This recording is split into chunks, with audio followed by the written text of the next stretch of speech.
Welcome, Alice. Welcome to the SRMC Tribe Podcast. Thanks for having me. Welcome. Oh, thank you. Normally like to give a bit of an introduction to obviously all the guests. You did SRMC 52, if you remember, about 10 courses, 11 courses ago. Mm-hmm. Believe you come joint top student. Yep. Yeah, easy win. Joint team player. Big course as well. Even better. Obviously, we don't know each other incredibly well, but it's obviously good to get different superstars off each course and sort of tell their story. And you've obviously been doing pretty well since you left the course, not just because of the course, but obviously the person you are. Obviously, the bits we do know about you, we knew you were obviously in RAF before you joined the course. You were working for an NGO with a bit of a cool name when you come on the course, and you've been on the high risk team at Sky News, which is quite a popular area with people in our sort of world now all want to go into. It all sounds quite exciting, and it sounds like a pretty cool job anyway. And I know you make a bit of a slight shift in your career now going forward, which we can discuss, and we might perhaps we'll discuss the ADHD bit, which everyone says I've got massively, which I think would be quite interesting. But maybe we sort of start where it all started for you, and how you sort of where you're from, how you ended up joining the military. Or cool, yeah. Okay, so I was born in Bedford. Grew up in Bedford, bit of a random commuter town just outside of London. Not too much going on there. Trundled through school as you'd expect, nothing particularly of note during that time. But when I was like 13, I joined the Air Cadets, like the little nerd that I was. And that kind of, I don't have any military in my like family or anything like that. But it planted the seed. I think it just gave me the structure that, in hindsight, I probably needed. And I just like took to it like a duck to water. Did my GCSEs, did my A-levels, just thought, I don't really want to go to uni. I couldn't think of anything worse than just like applying myself for 3 years in an academic way. Did you do right in those? Like, did you do well? Did fine. Yeah. I think, did I get a space at uni? Yeah, I think I did. Yeah, got offers, couldn't but tell it's you not what, one like for you. leadership and management or something like that. Yeah. And I just thought, I just don't really want to go do that. I didn't know what I wanted to do, but I knew I didn't want to do that. So ended up kind of was still like part of the Air Cadets at the time, sort of 18, 19. And then thought, right, I'm just going to go and work, see what happens. Worked for about 5 years in like civilian logistics, really random jobs. I worked for Eddie Stobart's for a bit. Had a truck with my name on. Oh, nice. Really? And then, it was like, it had my name on by Otherwise coincidence. It wasn't named after me. Shout Eddie Stobart, as if Yeah, when they're going past, over in the bridges. that would have been good if you said it was named after you. Oh, God. I got one named after my mum, though. She was nice. buzzing for that. So, did that. And then I was finding I was getting really bored, like, every 18 months or so, I'd be like, I'm bored of this job now. I'm going to do something else. And it got to the point and I was like, I'm in this middle space where I haven't gone to uni. And so to get into a bit more of a job that was a bit more demanding, I couldn't do because I didn't have a degree. But then I was getting like turning over jobs like there was no tomorrow. I wasn't like getting sacked or anything. I was just getting bored and looking for something else. And I thought, let's have another look at the military. I worked in civilian logistics, so logistics made sense. I did the Air Cadets, so the Air Force made sense, and I'm still like interested in that sort of stuff. So I just kind of applied to be an officer on a bit of a whim, and thought, well, if it happens, it happens. If it doesn't, it doesn't. And got in by probably the skin of my teeth. And then did from 23 to 30, so 7 years as a logistics officer in the RAF. Pretty fun, pretty different. Every job I did was different. Travelled the world. I was based. First proper base was RAF Benson in Oxfordshire, and then I moved to Bryce Norton, the hellhole that is Bryce Norton. Everyone knows Bryce Norton. Yeah. Everyone spent hours. I spent years there. And then, at Bryce, the job was kind of bouncing around the world in like small teams to facilitate air movements in random places. So got to see the world in a completely different way. Oh, awesome. Which was fun. Quite helpful for your future career from there. Yeah, that's it. I think, and that's where I kind of was like, I want to keep doing this. But as per usual, you know, the military posts you on after a couple of years. And it was at that point where I was like, it's sending me, the sort of career path was sending me down this staff officer, go and sit behind a desk, do some planning for some operations that are never going to happen kind of thing. And it just wasn't what I wanted to do. I knew something wasn't quite right in the military for me. I enjoyed it, I did well, but there was something missing. So I thought, right, I'll just leave, and kind of didn't really have a plan. I was going to say, did you leave with a plan? There's not loads that do, to be fair. We obviously see a few, but yeah. When do you come out as a sort of captain sort of equivalent? Yeah, flight lieutenant, the same as a captain. Yeah, so not really like That opens doors, though. You've said this to me before. You're like, oh, being an officer opens doors. I can't disagree, but it opened the doors I didn't want to open. Like, I didn't want to go and do consulting. I didn't want to go and work in that kind of world. I wanted to go and travel and continue to do stuff like that was interesting. But the hardest thing for me when I was leaving is I think I had this like romanticized thing of what I wanted to do, but like I didn't even know really whether it was a thing or not. I wanted to like go and travel the world and like facilitate other people to be able to travel and see the world, but also I'd love to work in like TV and film and all that sort of stuff. And I guess obviously that's led me to where I was, but where I am. But so you just wanted this dream job. Yeah. I just had it in my mind that I was like the next Aldo Kane, and I'd just walk into that, right? Yeah. But I had no actual qualifications or skills to do that. And then someone suggested SRMC. I had a little look. I think Pete emailed me and it put me off. And then he's coughing down the phone. Like, oh my God, this guy is a bit weird. I don't really understand what he's saying on the phone, but and I just went down. I just like winged it a bit. I left thinking I want nothing to do with the military. I'm done with, you know, the army blokes saying, "Oh, what cat badge were you?" and all that sort of stuff. I just wanted nothing to do with it. That's you mentioned on pre-podcast. You mentioned that. Yeah, that's not just you, mind. I think that's a portion of people who just kind of want to reinvent themselves. Yeah, and want to park there and go, yeah, I've done that bit. You know, some people completely dissociate themselves from. You'd never even know they were in the military. You know, don't even keep in touch with. What was it that convinced you to? Obviously, Pete probably, but what was it that convinced you to then? When you said you had a bit of trepidation because you thought it was just going to be full of old military blokes set in their ways. And I was sick of going on like, you know, the resettlement courses and people were like, oh, how long have you served? What cat badge? Like you can guarantee like those the top would be the first three key questions yeah. And you're like, great, we've got anything else to chat about? What convinced me was I basically was just, I was getting jobs and job offers, but none of them were particularly interesting. And I went for a period of like, so I left properly in like the November and I didn't get a job till March. And I was like, I need to get a job and I need to get a job that's good. And like, that's where I got the job at the Coalition for Global Prosperity, which is a mouthful. But that sounds really cool. I can talk about that. That's like mission impossible. Like we're going to sort the world out here. Well, that's the kind of ethos. It's like a tiny little NGO that does a lot of advocacy, and they got me in to run like overseas trips to take politicians to see aid work. That sounds a little bit like the job you described at the beginning, though. Yeah, exactly. Which is great. And I was like, this is awesome. The politicians aspect was interesting. Political. But yeah, and I didn't really understand politics at the time. But yeah, I think basically I went through that November to March with no job and no like, okay, my faith in what I wanted to do being a real thing was dwindling.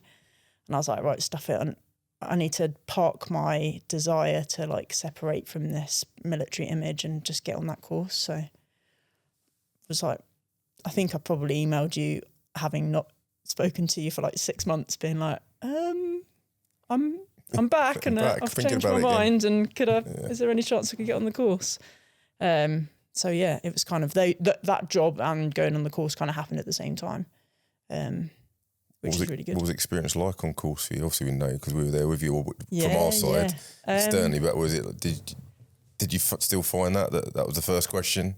first 3 questions? Yes and no. No, like people, there was a lot more diversity in terms of people's backgrounds and the reasons people were there. I think there was still an aspect of it, as there is everywhere, especially in security risk management. But my experience was probably a little jaded with my own like insecurities of like ex-Air Force, so everyone says, oh, you were hardly in the military anyway, kind of thing. So I'd say the joke before everyone else did. Right. And kind of also I did logistics. I wasn't, frontline. I wasn't ex-CP. I felt like I was a bit of a fish out of water, and from an insecurity like place, I felt like I had something to prove. So the course, and that was just all me. That wasn't the course. That wasn't the people on the course. I think to jump into that, obviously, I think a lot of people feel that, but it's never where everybody else is feeling. No, where people are impressed. Where obviously in some people's heads they just see it the other way around. If where nobody, well, obviously some it's not uncommon, is it? You get bogged down in your own insecurities and what you think everyone's perceiving of you. It's the stories we tell ourselves, isn't it, rather than the reality. And the reality was there was a massive mix of people, and everyone had like such interesting backgrounds and different but valid reasons to be there, and that was amazing. But I think because I was in that point of my life of being like, have I made a bit of a gamble, like leaving the military with no plan, and that almost sort of framed the experience. But as we went through the course, I think probably after that first week, I was like, actually, this is awesome because it's helping me like translate what I do know into something that's usable in the civilian world, and also like started to heal my like relationship with my military identity in a way of like, I've got a lot to give because of what I experienced in the military. It doesn't define me, but it does mean I've got something to give, and I shouldn't shun that 7 years just because it's good to hear. It doesn't align with my identity now. So yeah, it was awesome. I learned so much, and it helped me. I mean, I've still got my notebooks from it, and I think I wrote like 2 full notebooks worth of notes and things I wanted to look at. You perform well on there to get top shooting. That's not just voted from the peers as well. That should give. I think you knew that by the time. And there are some superstars on each and every course. Oh, yeah, our course was. There's a lot of course, and you're thrown in a challenging environment. What I think, and I'm speaking for it as a student, which I'm obviously not, but I think people gain a lot of confidence from coming on there, going when you sat next to this person who's smashing it in that sector, or this person who's doing really well, and you're like, actually, I'm all right. I'm holding my own. I think we kind of probably underplay that part where, because there's quite a lot of peer pressure, and you've got strong characters, you're in the mix, you've got to perform. You haven't just got to perform for yourself. You feel the pressure of like, because there's a lot of group activities. But I think people leave it and go, I can do all right here. Yeah, I can actually, and I think they aim a bit higher from that experience of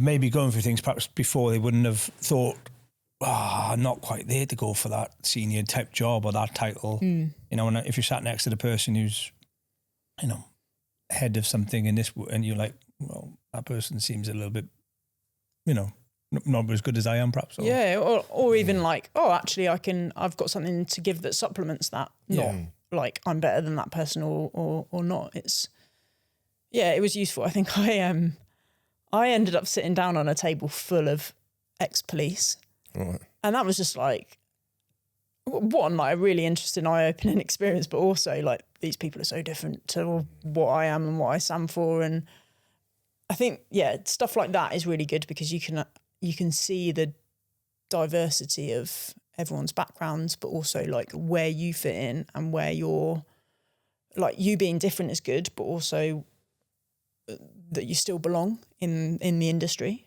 which I think is a useful learning. Well, on the flip side of that, obviously I can remember, strong characters in every course, but characters perhaps on a course who can be difficult, they would have evolved by the end. Say you have somebody stuck in a structure of nothing wrong with this at all, but like, in the military or police, and are used to doing something a certain way for years and years and can't move out of the lines. Yeah. when they sat next to a completely different way of thinking, by the end of it, they've at least changed a little bit. Yeah. Of like, oh, actually, I need to change my ways quite dramatically here because I'm not going to really, prosper. And people, they sit in their comfort box, don't they, if it's a bit... Totally. And, so, you obviously talk about yourself, but you would have had a positive, even if it didn't feel like it, you would have positively impacted different people on your course as well, just from your way of doing things. Maybe. Who knows? Hopefully. But yeah. For sure. We can always, you can always tell the people that are going to do well in the sector as well, just from how they, and it generally is the ones that do interact that way, and you can see they're having an influence on usually on people that are quite set in their ways because they've been doing something the same way for a long time. And you come from a different perspective. It's always good to see that and see that positive impact. Yeah. Right, imagine how hard it is.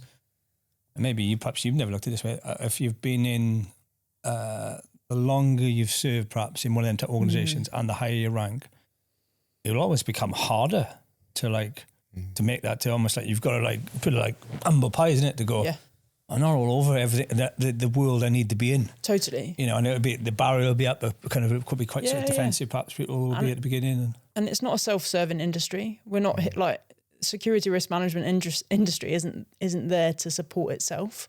Like we're ultimately going to be going out into worlds where we need to translate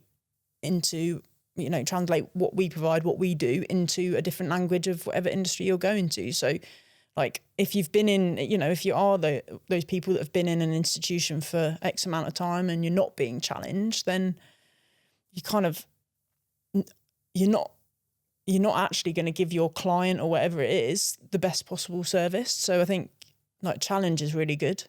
And I think that's where maybe I was in a better position because I'd only done 7 years in a kind of military setup, few hotels. So I kind of, and I think now I know about the way I think is always outside the box and is always challenging, not to be disruptive, but to challenge thought is important. Also, one thing that is interesting on the course, I was speaking to Gail about this on the previous podcast. Actually, you'll recognise as a female in the industry, you're going to be in a minority for whatever reason until that changes, and it's probably still a long way off that. So that comes with its challenges straight away. But strangely, every time, I can't remember how many women were on your course, but generally it's a very small percentage on each course. But nearly every course is the women that come top and get the best student, which tells you something about the missing in the sector then. But I don't know how you found that challenge being a female in the sector. You're right there, actually. Yeah. That's quite interesting. And I wouldn't want to delve into that too much. But how have I found it? Do you feel it though? Do you feel it every day? Yeah. Every single day. I also being part of the LGBTQ community as well is a factor. But I think it's more of a factor of being female in this industry. I think one, again, it's the insecurity of feeling like I've got something to prove myself. We're doing what I do now. News teams are so used to having a male high risk advisor and, a male working in this sort of sector, doing their risk assessments, advising them, etc. So that's a shift. I personally feel like it's a strength. I've got soft skills and communication skills that I've had to learn being a minority in the industry, but I do, I feel like I've always got something to prove. I think also that there is a sort of old and bold part of the industry that makes it really hard and unappealing to women. I think it's quite hard to sort of articulate concisely without... I've been we've been looking at this for years going, why isn't it attracting as many women as it should do? Because, when you see that they're the ones that, whether it is something because of females thinking a different way or whatever, but they tend, like I said, tend to come top. There is obviously that still that sort of hesitance to come on, do something like that and go into that space because you feel you're putting yourself out your comfort zones and you're in it. It's going to be, you can't get past that. It's going to be a challenging environment because you're the minority in it. That's always difficult being a minority in anything. It's us walking into a room of paras, there's always a bit more banter if you're the bootneck. You're going to take it. But you accepting that, it's going to happen. Yeah. It's probably a bit like that. I don't know, but obviously not female. But it's also like, as you just kind of touched on, it's a bit like a superpower as well. Like if you take it as a strength. I think so, yeah. But I mean, the way I think of security risk management is very different to the way a lot of my peers and colleagues think about it. I think one aspect is the fact that up until recently, like, women haven't been able to officially serve in frontline roles. So people make the assumption that you don't have experience or you don't understand. So I never thought of that. And actually that will change. Yeah. But obviously you're going to have a generation that haven't done the Iraq Afghan sort of era too. So that's a huge factor, because it's like how much are you relying on your cap badge, your Afghan toy or whatever it is to be your clout, when actually that is clout, absolutely. Like they're difficult things that people have done, but you're missing the middle bit where it's an experience that has given you a set of skills. You can gain those set of skills through lots of different things. And I think if you think about it in the way of a skill set as opposed to, what cap badge you were, what deployments you did when you were in the military, you will open it up to more diversity, and not just women, but like people that haven't served in the military, people that haven't served in 100%. The police, where you go, actually, what are the skill sets we need? Like analytical mindset, communication, all of those kind of things. I think that's in the box. Well, that's another massive stat on the course. And again, people be able to, back me up on this, is that when we've had civilians on the course, a lot from the NGO space, they tend to be the superstars as well. Yeah, and they, not an iota of military experience, but probably more experience on the ground in high risk environments than anyone. Skills, yeah. And it's all those softer skills. So you do see that, and obviously with operational tools coming to, there's not loads going on for the British military anyway. You're gonna. That experience is almost gone now from people leaving. So, that will even the playing field a bit more, hopefully. Yeah, and that's what winds me up as well about when you see job adverts where you're like, needs to have been, an ex-platoon sergeant, needs to have served in this, and this. And you're like, yeah, they still exist, absolutely. And or needs X amount of years serving in a frontline role, or you can tell where people are sort of struggling to articulate what that means in terms of a skill set. So they just use what they know. Yeah, it's almost a more ridiculous thing to put, really, in some ways. Yeah. I think. Totally. And I think actually, of course you're not going to get women applying for it. Of course you're not going to get civilian people that have got a different background but still the same skills apply for it, because all that says is, I don't know how to articulate the skill set I need. I'm just going to use my own language, and then you're going to recruit someone else that is just an echo chamber to that. And, I've got strong views about it, and I won't hijack the podcast on it, but I just think we need to stop looking at the language that we know and start using skills and examples of how people have demonstrated those skills to effect when we're looking at bringing people into the industry. Obviously a lot of transferable knowledge and skills from, say, doing a Iraq or an Afghan tour and everything. Totally. But really, if you broke it, and obviously there's loads of things that people will, they'll take away from that, and it does add credibility, I suppose. But what does it actually mean, really? Yeah, you really broke it down of like, you fought in that conflict, and you were in that place, and you understand that enemy, and you led a team, but. Yeah. As we said, you got people with who've been working for NGOs for 20, 30 years and vastly experienced, dealing with complicated threats in different countries. And dealing with different people as well. I mean, different cultures, different nuances. Yeah, it doesn't take away from those experiences at all. Like, I think they're really valid and they're really valuable, and those people are really valuable. It's just an assumption, though, isn't it? Like, that's it. If you're going into safety and you're a fireman, well, you must understand safety. Yeah. If you're, if you're military or police, well, you must understand this commercial space. That's what it used to be like in the maritime security one. You must serve loads on ships as a bootneck. We're like, I've been on ship a couple of times. Yeah. But you just it's an assumption. But yeah. When we were first on ship, I think we said this in a podcast the other day, they were like, they're talking all in shipping language. We're like, what is it?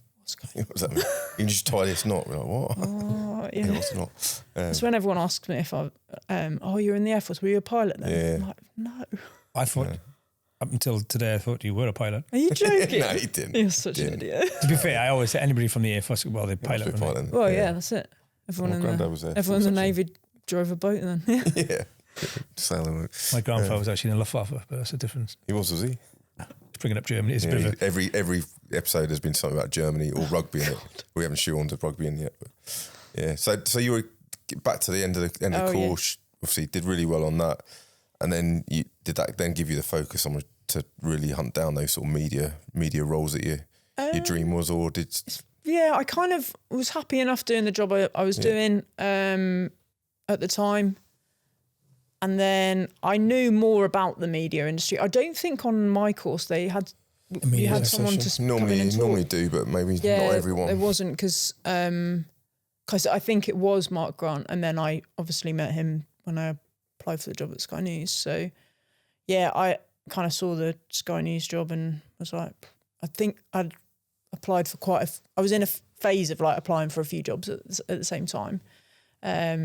How long was that post-course? Was that quite... It seemed like it was... I did a course in May 22, and I think that started at Sky News October 22. So not long after. There's a lot...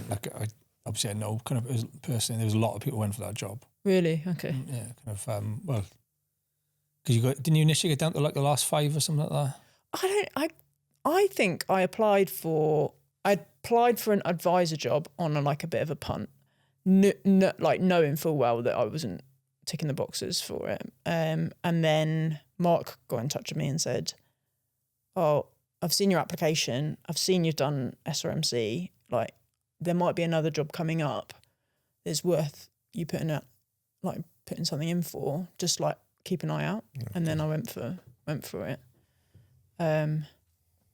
Yeah, it was funny because I had my first interview. Which was just, over the phone, pretty chilled. Then my second interview, I didn't know what all the terminology was within news, and I just saw that it was with someone that had the editor as a part of his job title, and I thought, flipping heck, it's must be a top guy in Sky News. I put a load of pressure on myself. Now I know the guy, he's great, but it's not that important. That's what you thought. And I tell him that all the time, and he's like, and he's like, no, I am really important. I don't know what you're talking about.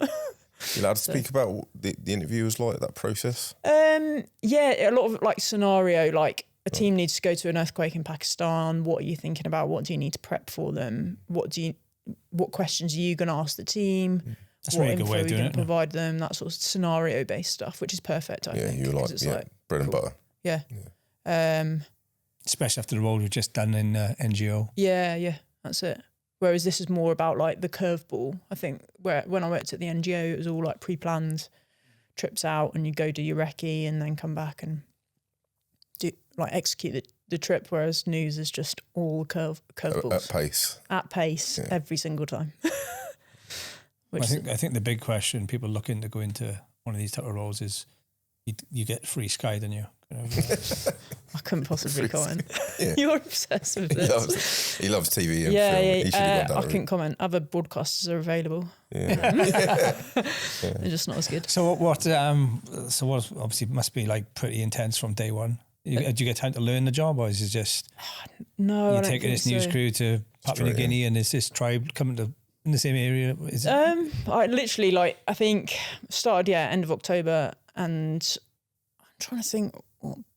The Ukraine war had already started, so it was that was in quite a nice rhythm, getting teams back and forth to Ukraine. I'm trying to think what the next big breaker was. Were you deploying a lot on that? Were you doing the planning more? No, so my job's kind of a bit different. It's not like a deployed advisor. I probably do 80% of the job is in the newsroom at Austerley, helping producers with their planning, helping them understand and write the risk assessments, what kit they need, all that sort of stuff, as well as project management of bringing in new tracking software, making sure we're managing the PPE properly, all of that sort of stuff. So it's kind of got that duality of supporting breaking news and getting people out the door quickly. supporting news teams that are already in locations with like up-to-date int and things like that. But then actually supporting the risk management framework to make sure it is up to date with industry standards and things like that. I have deployed a few, a handful of times, but not as much as like we've got 2 advisors that just deploy all the time, so they're like always out the door. What about you? You mentioned your sort of political knowledge at the beginning. What about you? Must have to be on the ball with like all the sort of geopolitics. Yeah. You can't be behind the curve when somebody's not on anything. No. Yeah, constantly like trying to keep up to date and like.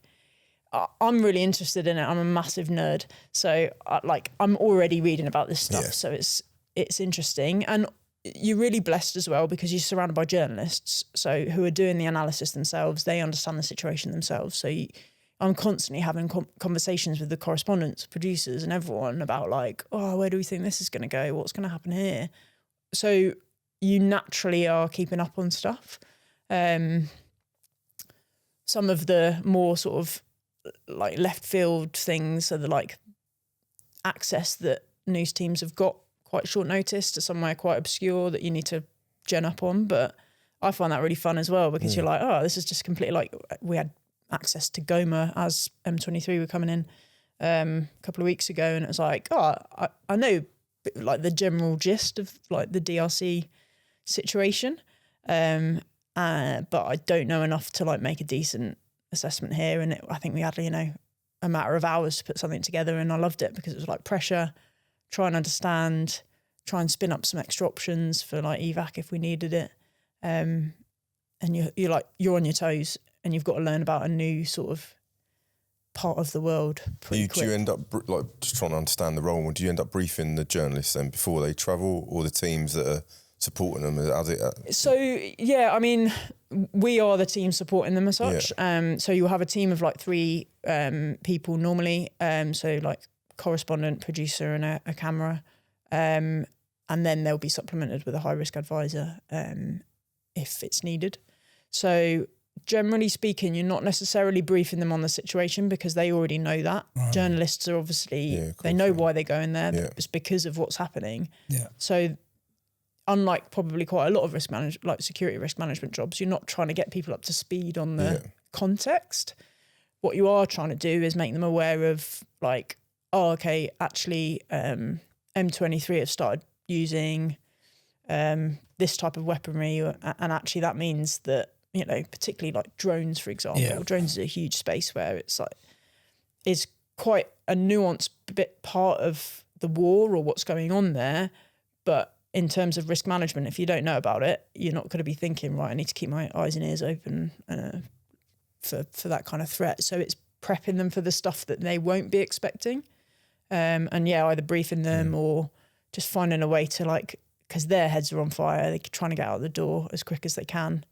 Trying to find a way of getting that across to them. But also, here's the nearest medical facilities. This is just a heads up that this infectious disease is on the rise in that town too. So you need to be well across your. Like we know myself, obviously me and Doug know what this job is, and I'm sitting here going, I want to do this job.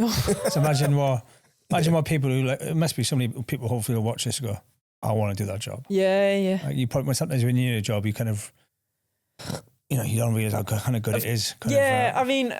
Obviously I'm telling you the exciting bits because it's exciting. And what I won't tell you about is, the Sunday morning phone call saying, oh, this person's going to Ukraine. We need to give them some body armour. Can you come in and give it to them? That side of the job's pretty boring. And PPE, like body armour helmets, are bane of my life. And any reporters you don't like? Actually none. No, they're all sound. And actually that's what's great is working with it's like being in the military again. What about in that sense? Has it ever been one where they're filming it and it's just a green screen behind and it's just done in the studio? You must have one of them. No, honestly, all the guys that I work with, they're all out and about and like chomping at the bit to go to push it as much as possible because they want to get the story. They want to tell you what's going on. They're so driven by that. It's pretty incredible to be a part of for sure. It's exhausting But yeah, it's amazing. Like, you don't get anyone that's like, no, I'll just do it from the studio. Like, it's just not that, they're not that kind of people. If that makes sense. Yeah, it's quite, we obviously be chatting to somebody else in our world on a recent podcast. It sounds a fast-paced, pretty exciting job or industry to be part of. Yeah, relentless. And quite a lot relentless to it. and stressful. Yeah, a lot of times. Yeah, it's funny. I don't find the actual job stressful.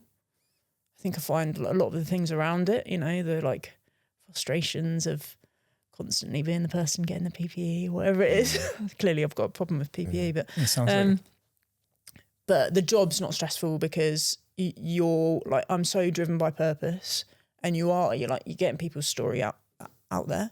It's particularly like with a lot of the sort of war stuff and natural disasters, you're like, actually, these stories aren't going to be told if we're not there.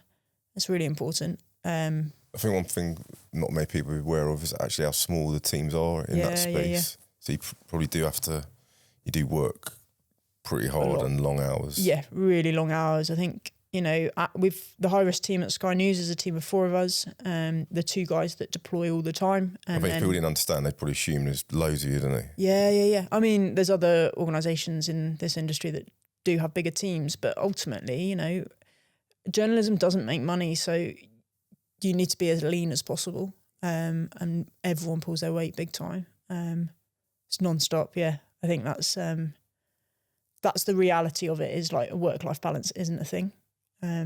Yeah, I suppose it does. Obviously, we know quite a few people work in this space who are married and things, but it does sound very much like a single person's life. Oh yeah, you've got to love not it. Great for relationships. Kind of like the reporter as well, who really passionate about. You know, like it's like a mission. You know, it's maybe there's a shelf life with it where you're like, right, I need to like have a normal kind of life here. I think that's pretty much where I'm at now. It's been amazing. I've been doing it for 2.5 years, which doesn't sound like very long, but it feels like a long time. But I'm at that point where I need to make a change to like move myself on with my own ambitions. But it's helped me understand what my ambitions are and hone that down into something that is more sort of usable moving forward. But yeah, it's not sustainable, certainly not in the pace that the current sort of the pressure, I suppose, geopolitical world is. And yeah, the pressure, like you can't make a mistake. Yeah. People's lives. And I worry, I don't know about anyone else, but I worry like if I don't pick up the phone, what's going to happen? Like, what is it that someone needs that they're not going to get because I haven't picked up the phone? I don't think I'm that special, just to be clear. No. But, you know, you just don't want to be the one in like, especially in a team that all pulls in the same direction. You're making things happen, aren't you, on a daily basis? Yeah. You're just making things happen. You don't want to be the one that didn't pick up the phone and isn't there to help. Like, are there a bit of a generalised question, but are there any things like a complete no-go, you know, where you're like, no, we don't go there, or we can't do that, that's impossible, or is it just everything you make it happen? Yeah, anything's on the cards. Obviously, you know, if ISIS said, we want to do an interview, they'd be like, yeah, we'll be there at 4:30. Oh, yeah. I mean, like, when I was in Israel with one of the teams, we headed into the West Bank and spent the day with Hamas. And that was, you know, that's actually not as big a deal as it sounds on paper. Yeah. Like, it's all, you know, it's managed through fixers. And actually, that's one thing I think from the military, you're so, like, sided. Like, well, we're the British military, so, you know, we only talk to these people and then the others are difficult. Well, ultimately, neutral, war, in anything, everyone wants to get their voice out there, whether it's ISIS, whether it's Hamas, whether it's M23 and Goma, like journalists are a vehicle for them. So actually, in terms of risk, they want something from the team. So they're probably not going to cause a problem. I mean, they might cause a problem 3 days down the line where they want cash, but... Yeah, unless I suppose they're suspicious of how they're going to be portrayed. Yeah. But as with the good guys and bad guys are these days, it's quite blurry anyway, isn't it? So. Yeah.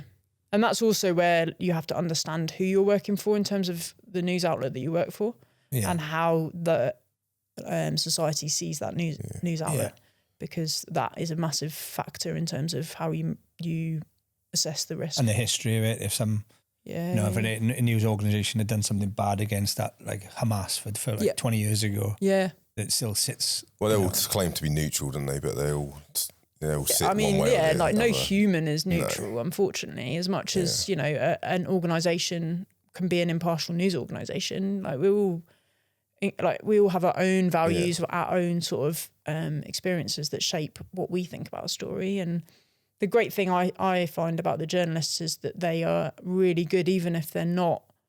They're really good at keeping those things separate, their own experiences, their own views versus trying to tell the story. But then you see other outlets that don't do the same. So that's Sky, not without its challenges, but you're moving on from the Sky News team, but staying within Sky. Yeah, so staying in Sky, like the corporate entity, but moving away from news. Yeah, so like we were talking earlier about like the relentlessness of it. I think sort of towards middle of last year, like summer 24, I was just like getting more and more burnt out. I didn't see it in myself now. I know I can see it as burnout retrospectively, but I was just kind of all over the place, like emotionally all over the place, more so than usual. And just, not sleeping well, just generally pretty just done in. I don't know how I kind of spotted it in myself, but and the more I sort of explored that and how I had got so burnt out, because I think I'd almost like kid myself. I'm like, it's the job, it's so full on, and then I'd be like, well, actually sometimes it's not full on and sometimes I'm a bit bored, so maybe it's not the job. And like I was kind of trying to soul search quite hard on that, and was just getting more and more tired, not in a good place, and someone sort of suggested to me, have you thought about ADHD? And I kind of haven't in the way in which I now understand it, but I always just thought ADHD was just like the boys at school that would always like wind up the teacher and be naughty and couldn't sit down for 10 minutes. And like I think I've proven here that I can sit down for more than 10 minutes and talk for a very long time. So I was like, no, like it's not for me. And then I actually, hilariously, Sky News did an article about like how ADHD is like misunderstood and misconceptions around what people think it is. Yeah, and also particularly in women. I think that a lot of the research and historically it's been very tuned into how it shows up in men, and it's been something that has been like quite openly diagnosed in men. And young people more, they focus on young, don't they, rather than... Yeah, so I think it was something weird, like it was a diagnosable condition in 2000, but it was you could only diagnose adults with it like 10 years after that. Right. So I kind of, explored it. And I think one thing that really stood out to me is that women that do get diagnosed with ADHD, in the past, 80% of those women have had an anxiety or depression diagnosis in the past. And I was finding, I was getting really like bad anxiety and like a lot of overthinking, and went and got assessed. And what I understood of it, of what I sort of now know, is a lot of my hyperactivity that would present itself in boys as like moving around all the time was actually really internalized and was all like about overthinking. And so what I now know ADHD is like this inability to regulate, and whether it's like physically, emotionally, like mentally, and emotionally as well. I was throughout my whole life, I've been unable to regulate, whether that's regulating concentration, which is what we kind of know it as, regulate my emotions, regulate my sort of interest in things. It's quite interesting. We look back at like before I joined the Air Force and I moved jobs every 18 months. It's like, because I was getting bored. I was like unable to like maintain an interest in something. On reflection, it like makes the rest of my life make sense. But obviously, I came to that diagnosis from a place of like burnout and being really tired, and I'm still sort of recovering from that and getting my head around having a greater understanding as to how my brain works. And then layering that on top of my aspirations for life as well is sort of, I've come to a bit of a junction point, I guess, where this job is amazing and it's so interesting and constantly stimulating, which is great for my ADHD brain, but constant stimulation isn't sustainable. And you do get burnt out. And that's what had happened, is that I was constantly being interested in what I was doing and giving everything to it, and always available, always on the phone, always. If I wasn't needed, I was reading about something, I was watching the news, and I was just I'm just listening. That's going, oh my God, I got ADHD. Yeah. You're constantly like on the go, because that's what's making your brain feel good. Yeah. But that's just not sustainable. It just led me, it led me down this path of being completely wiped out and just not enjoying the things that I love, which is not a place you want to be in.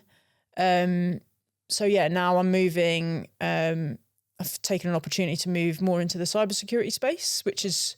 Before you just end it on the ADHD part there, because obviously there's, I know a little bit about ADHD, but it's once you realise you have ADHD, I said, the little bits I know about it, it can be like a superpower, especially used in the right way.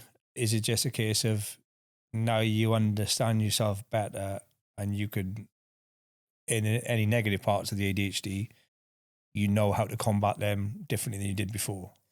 Yeah, kind of. I mean, there's lots of different ways that you can sort of manage ADHD. You can take medication that helps in terms of the scientific side of things, where it like ups your mental stimulation in the areas that it needs it. Right.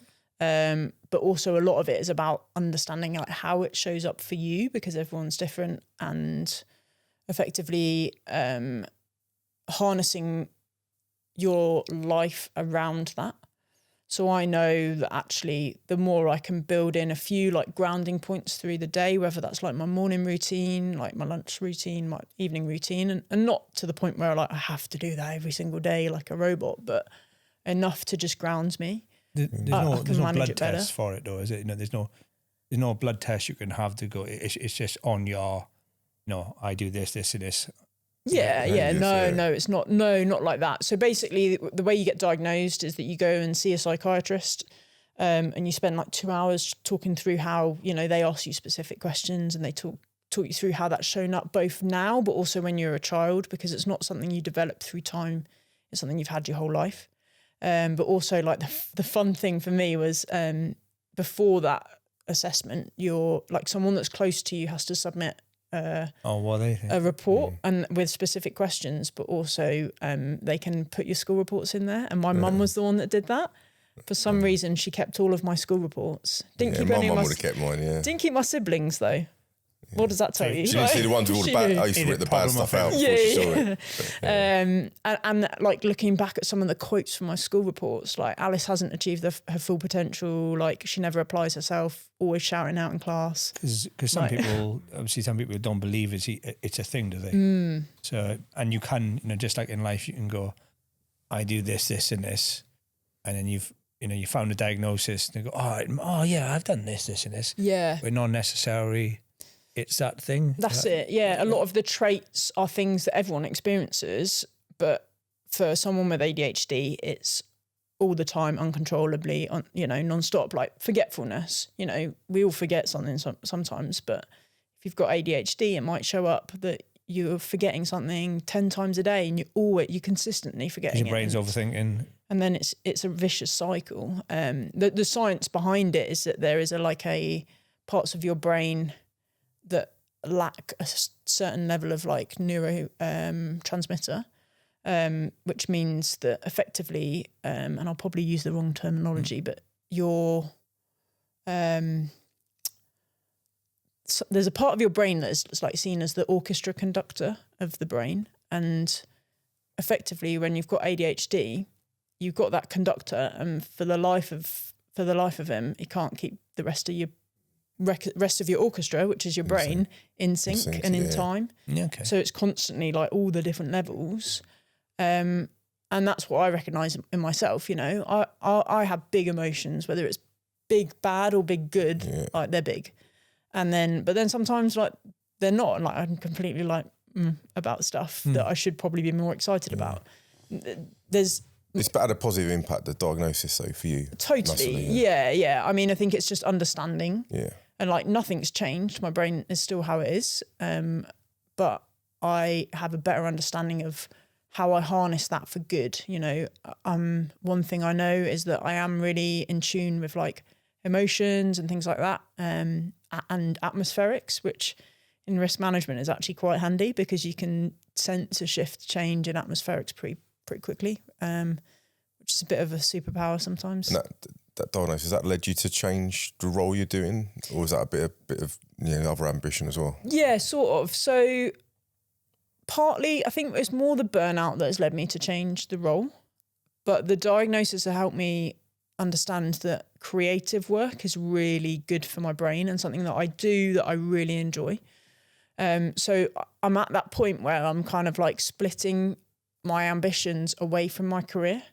So I'm moving into cybersecurity, which I think is going to be give me a lot more structure in terms of my day, which will then, in theory, watch the space, free me up to do more of the creative side of stuff.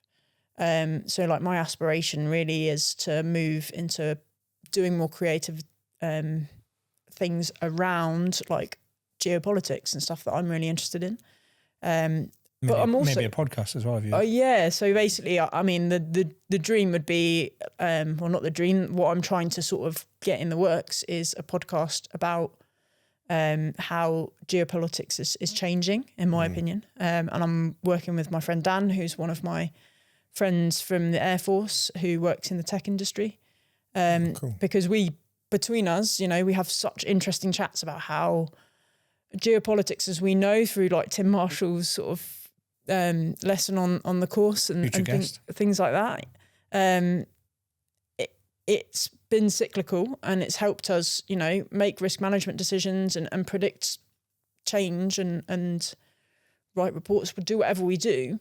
But with the introduction of tech and like the cyberspace and the digital data space, that's a big shift and could really change the landscape of how the whole world works. Something you definitely need to do.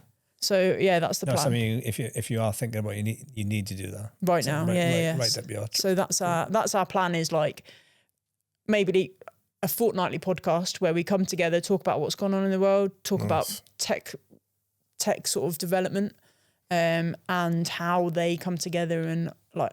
Or like news of the 2 weeks, not with different guests. Yeah, news of the 2 weeks. Yeah, so it's just me and my mate Dan, cool. And hopefully try to sort of unpack that into layman's terms of why really it matters. Really useful. Tech speak, and we see it with cyber, you know, people like steer away from cyber because it's just, I don't get it. It's not a language I understand.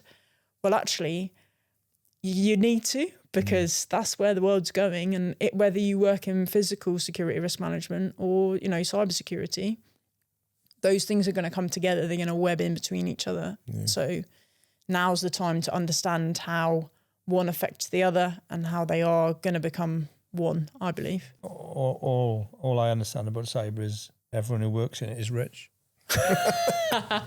Hopefully. Yeah. We've actually, because we knew you were going into cyber, we bought you a few. We got a Transformer T-shirt and a Viking hat. Yeah. I can't wait. Yeah. But you're not actually working in a technical role. You can more. No, so it's kind of Sky have built a new team, which is quite cool. Where there's going to be 3 of us, and we're going to go to different parts of the business, different parts of Sky. So not just news, like Sky Sports and the Sky TV, the broadband internet, all that sort of stuff, and effectively evangelise cybersecurity sort of culture in all these parts.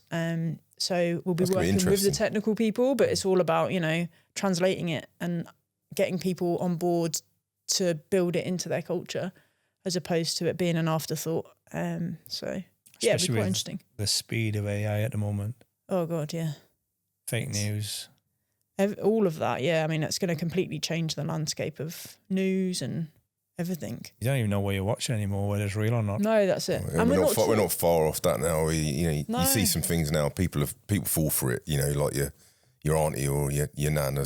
See, you know, it's all the ones with people swimming with hippos and stuff like that. You're like going, it looks real, but you can tell it's AI. But we're not far around the corner from that being almost impossible to tell. And the scarier thing now is like the misinformation stuff. Like I'm fascinated by how like states as well, like around elections and stuff, are using farmed data through stuff like Facebook. And, you know, look up the Cambridge Analytica case as a great one from a while ago now, but how that is feeding misinformation that then has an impact on election results, geopolitical events, how people view the world. And that is all, you know, in that data, cyber, digital space. And if we're not on it, and if we're not on like understanding how we're getting our information and how we're being influenced as people, you're going to be behind, and you're going to quickly become quite sort of naive to the shifts of the world.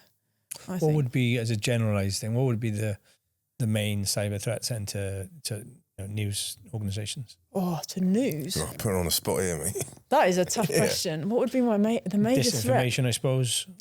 Yeah, I mean, but that doesn't threaten the like actual news. I think. Being shut down. Yeah. Disrupted, denial of service. Of course, yeah. Denial of service would be huge, but in terms of like the broader impact, in terms of a more societal impact, it is that disinformation. But it's also, like we spoke earlier about, like independent news organisations, is how independent is independent. And the misinformation side of things, I think, is a huge threat to traditional journalism. I think the scarier side of journalism and news is this split from our generation and everyone beneath us are getting all of their news through social media, not through watching TV and watching what we know as the traditional broadcasters that are putting an effort into being verified and legit and not contributing to disinformation. So we're all getting our news from TikTok, Instagram, Twitter or X.